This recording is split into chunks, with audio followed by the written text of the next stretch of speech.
ಯೇಸುವಿಗೆ ಸ್ತೋತ್ರ. ಇಂದು 16 ಜುಲೈ 2026. ಎಲ್ಲರಿಗೂ ಸುಪ್ರಭಾತ. ಈ ದಿನದ ಧ್ಯಾನ ಭಾಗ ಇಬ್ರಿಯರಿಗೆ ಬರೆದ ಪತ್ರಿಕೆ 6ನೇ ಅಧ್ಯಾಯದ 11ನೇ ವಾಕ್ಯ.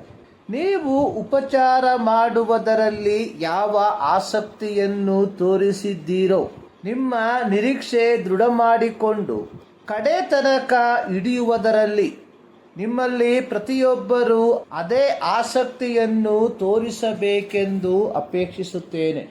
ಇಬ್ರಿಯ ಭಾಷೆಯಲ್ಲಿ ಈ ಒಂದು ವಾಕ್ಯವು ಬರೆದಿರುವಂಥದ್ದು ನಿರೀಕ್ಷೆಯ ಪೂರ್ಣ ಭರವಸೆಯನ್ನು ಹೊಂದುವುದಕ್ಕಾಗಿ ಪ್ರತಿಯೊಬ್ಬರೂ ಕೊನೆಯವರೆಗೂ ಶ್ರದ್ಧೆಯನ್ನು ತೋರಿಸಲಿ. ಇಂಗ್ಲಿಷ್ ಸತ್ಯವೇದದಲ್ಲಿ ಬರೆದಿರುವಂಥದ್ದು ಮತ್ತು ನಿಮ್ಮಲ್ಲಿ ಪ್ರತಿಯೊಬ್ಬರೂ ಕೊನೆಯವರೆಗೂ ನಿರೀಕ್ಷೆಯ ಸಂಪೂರ್ಣ ಭರವಸೆಯನ್ನು ಹೊಂದಲು ಇದೇ ರೀತಿಯ ಶ್ರದ್ಧೆಯನ್ನು ತೋರಿಸಬೇಕೆಂದು ನಾವು ಬಯಸುತ್ತೇವೆ. There is no hope apart from Jesus Christ. ಯೇಸು ಕ್ರಿಸ್ತನನ್ನು ಹೊರತುಪಡಿಸಿ ಯಾವುದೇ ನಿರೀಕ್ಷೆ ಅಥವಾ ಭರವಸೆ ಇಲ್ಲ.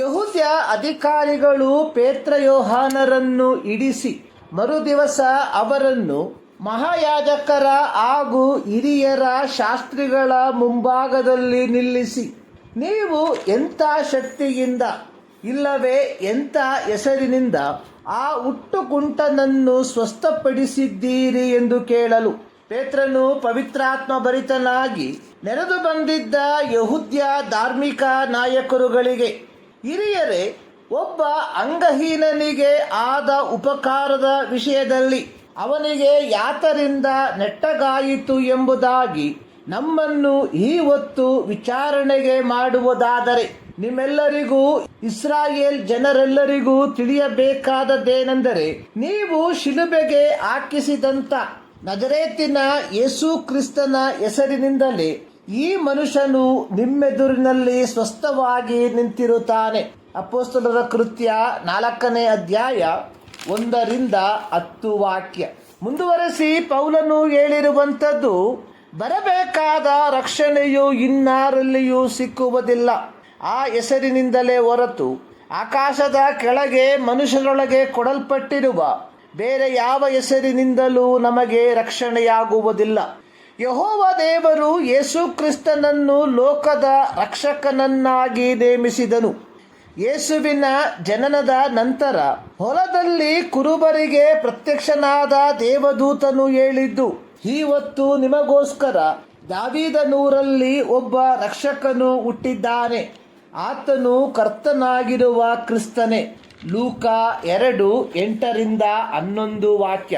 ಪೇತ್ರನ ಪ್ರಸಂಗವನ್ನು ಕೇಳಿಸಿಕೊಂಡು ಹೃದಯದಲ್ಲಿ ಅಲಗು ನೆಟ್ಟಂತಾಗಿ, ಸಹೋದರರೇ, ನಾವೇನು ಮಾಡಬೇಕು ಎಂದು ಕೇಳಲಾಗಿ, ಪೇತ್ರನು ಅವರಿಗೆ, ನಿಮ್ಮ ಪಾಪಗಳು ಪರಿಹಾರವಾಗುವುದಕ್ಕಾಗಿ ನಿಮ್ಮಲ್ಲಿ ಪ್ರತಿಯೊಬ್ಬನೂ ದೇವರ ಕಡೆಗೆ ತಿರುಗಿಕೊಂಡು ಯೇಸು ಕ್ರಿಸ್ತನ ಹೆಸರಿನಲ್ಲಿ ದೀಕ್ಷಾಸ್ನಾನ ಮಾಡಿಸಿಕೊಳ್ಳಿರಿ, ಆಗ ನೀವು ಪವಿತ್ರಾತ್ಮ ದಾನವನ್ನು ಹೊಂದುವಿರಿ. ಅಪೊಸ್ತಲರ ಕೃತ್ಯ 2ನೇ ಅಧ್ಯಾಯ 37-39.